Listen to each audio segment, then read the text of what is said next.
Ô, mặn đi tiêu. Sân gió nó tua. Cho có bé số kia kìa.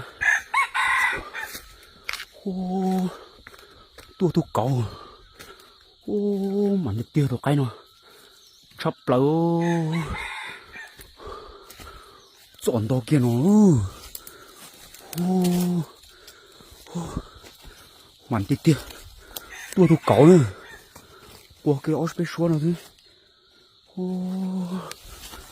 đó kia nó. Thôi. Chắp lại. Ô, cô rung thì tiêu. Thì lâu nữa có tụ cây. Có tao đủ đắng trên nữa. Thâu rau nữa. Tụ cái tao tụ cầu nữa. Ô, chắp lại. Ô, mặn thì tiêu.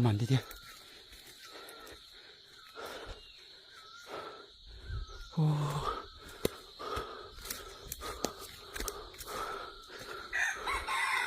Cú cho con đá chê.